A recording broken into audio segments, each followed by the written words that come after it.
violencia simbólica.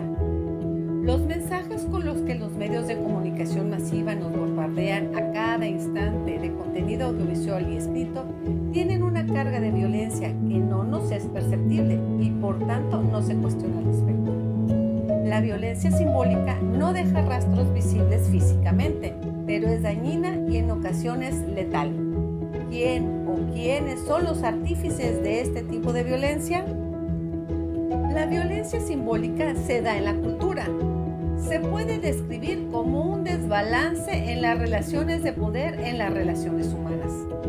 Un elemento fundamental para el ejercicio de la violencia simbólica es la educación, iniciando por la educación familiar y en continuación con la educación formal. Bourdieu define que es aquella forma de violencia que se ejerce sobre un agente social con la anuencia de éste. Los agentes sociales son agentes conscientes que, aunque estén sometidos a determinismos, contribuyen a producir la eficacia de aquello que los determina en la medida en que ellos estructuran lo que los determina. Los estereotipos forman parte de la violencia simbólica.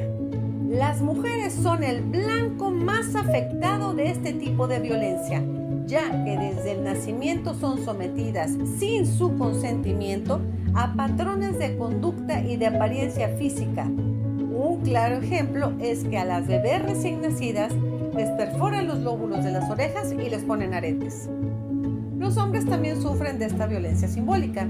Un ejemplo claro de esto es que desde pequeños se les prohíbe expresar sus sentimientos con la frase: aguántese, los hombres no lloran. Es un proceso continuo por el cual, desde el seno materno, cada uno se convierte en lo que es a lo largo de su vida. Es un camino plagado de concesiones y victorias, transacciones imperceptibles, compromisos semiconscientes y operaciones psicológicas, proyección, identificación, transferencia, sublimación, etc. Estimuladas, sostenidas, canalizadas e incluso organizadas socialmente.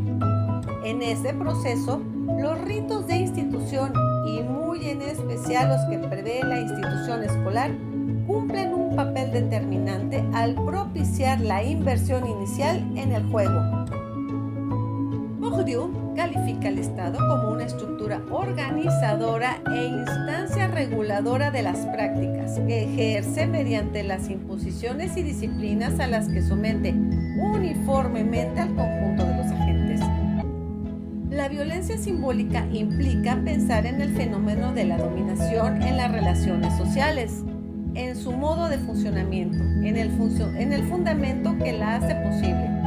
Pierre Bourdieu dice que el análisis de la aceptación dóxica del mundo, que resulta del acuerdo inmediato de una teoría realista de la dominación y de la política de todas las formas de persuasión clandestina, la más implacable es la ejercida simplemente por el orden de las cosas. La forma paradigmática de la violencia simbólica es, para Bourdieu, el fenómeno de la dominación masculina, que, lejos de ser solo una violencia ejercida por hombres sobre mujeres, es un complejo proceso de dominación que afecta a los agentes sin distinción de géneros. Pero pueden encontrarse formas y fenómenos de violencia y dominación simbólicas en los más diversos acontecimientos sociales y culturales, en la esfera del lenguaje, en el ámbito educativo, en las múltiples clasificaciones sociales, etc. Bourdieu afirma que la dominación, independientemente de las armas más concretas de las que se valga, tiene siempre una dimensión simbólica en la medida en que los actos de obediencia y sumisión son actos de conocimiento de una estructura y de reconocimiento de una legitimidad. La posibilidad de construir el sentido común, sentido de lo social, no hace sino posibilitar el funcionamiento de las estructuras de dominación, tornándolas no solo legibles en común, sino naturales, obvias. Esa violencia que importa la dominación se actualiza a la vez más patente, brutal y discretamente cuando logra la autoevidencia del mundo que confirma el sentido común. En el proceso proceso de incorporación de las estructuras objetivas del mundo social es el Estado un agente determinante, ya que la acción simbólica llevada a cabo desde su seno, a partir de la multiplicidad de formas que puede tomar, coadyuva a la formación de esas disposiciones duraderas de los agentes sociales.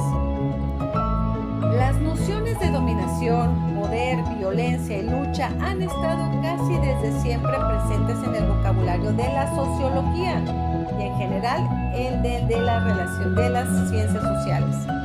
Bourdieu considera que el efecto duradero y silencioso de la violencia simbólica no puede combatirse solo con las armas de la conciencia y la voluntad, ya que el mundo social está sembrado de llamadas al orden, que como la luz roja al frenar, ponen en funcionamiento disposiciones corporales profundamente arraigadas sin pasar por las rayas de la conciencia y el cálculo.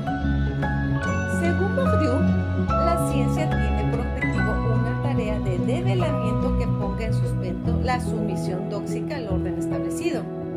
La doxa es para el autor aquel conjunto de creencias fundamentales que, como tal, no necesitan afirmarse como dogma explícito y consciente de sí mismo, y que además la ciencia se debe proponer describir a lo social en un doble verdad.